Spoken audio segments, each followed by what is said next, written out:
क्या नगर परिषद का तख्ता पलट होने वाला है? जनता की जुबान पर एक ही बात है, ये कार्यकाल बेकार गया, शहर का कुछ नहीं हुआ, सब अपना घर भरते रहे।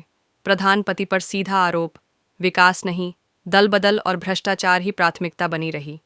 कभी इनेलो का झंडा उठाया तो कभी मनोहर लाल की चौखट पर हाजिरी लगाई। सुनीता दुग्गल के गीत गाए, फिर दुष्यंत चौटाला के पोस्टर चिपकाए। चुनाव आया तो हुड्डा की तरफ झुक गए और अंत में फिर इनेलो लौट आए। यानी राजनीतिक अवसरवाद का ऐसा खेल जिसकी कीमत नरवाना ने चुकाई।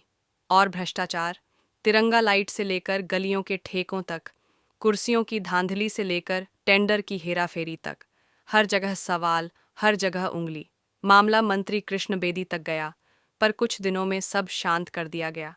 अब हालात ये हैं कि नगर परिषद के भीतर ही बगावत की चिंगारी सुलग रही है। सूत्र कह रहे हैं जल्द ही तख्त पलट हो सकता है, नया प्रधान आ सकता है। लेकिन सवाल यही है, कौन? क्या मौजूदा प्रधान का कोई करीबी ही उनकी गद्दी खींच लेगा, या फिर पार्षदों का असंतोष किसी नए चेहरे को सामने लाएगा?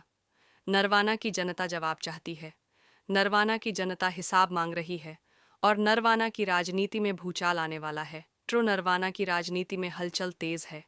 चर्चा इस बार विधानसभा या लोकसभा की नहीं, बल्कि नगर परिषद की है। नगर परिषद नरवाना, जहां से जनता को विकास की उम्मीदें थीं, वहीं से सबसे बड़े सवाल उठ रहे हैं। लोग खुलकर कह रहे हैं कि इस पूरे कार्यकाल में शहर का कोई काम नहीं हुआ, बल्कि भ्रष्टाचार और व्यक्तिगत लाभ को प्राथमिकता दी गई। जनता का आरोप है कि मौजूदा प्रधानपति ने जनता के मुद्दों से ज्यादा अपना घर भरने में रुचि दिखाई। यही कारण है कि सड़कों से लेकर गलियों तक अधूरे काम, गंदगी और बदहाल व्यवस्था हर जगह देखने को मिल रही है। प्रधानपति का राजनीतिक सफर भी कम दिलचस्प नहीं रहा। नगर परिषद चुनाव जीतकर इनेलो से राजनीति शुरू की, लेकिन पद संभालते ही भाजपा का रुख कर लिया और मनोहर लाल खट्टर के करीबी बनने लगे। कुछ ही महीनों बाद सुनीता दुग्गल के समर्थन में आगे आए और प्रचार प्रसार में जुट गए।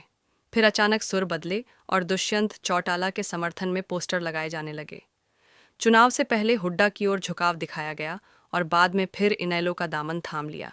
जब विधायक कृष्ण बेदी जीतकर मंत्री बने तो प्रधानपति उनके साथ नजर आने लगे। इस राजनीतिक अवसरवादिता के बीच सबसे ज्यादा चर्चा भ्रष्टाचार की रही। तिरंगा लाइट से लेकर गलियों में निर्माण कार्यों तक गड़बड़ियों की बातें जोरों पर रहीं।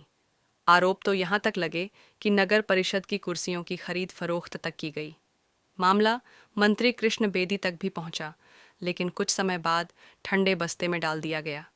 अब स्थिति यह है कि नगर परिषद के अंदर ही असंतोष पनप रहा है।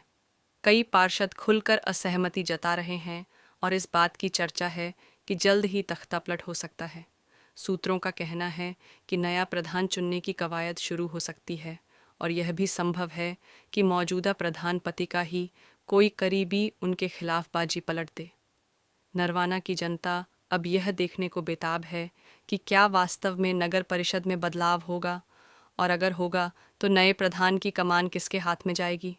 शहर की राजनीति पर सबकी निगाहें टिकी हैं और हर कोई यही पूछ रहा है कि इस असंतोष से निकलेगा कौन सा नया चेहरा।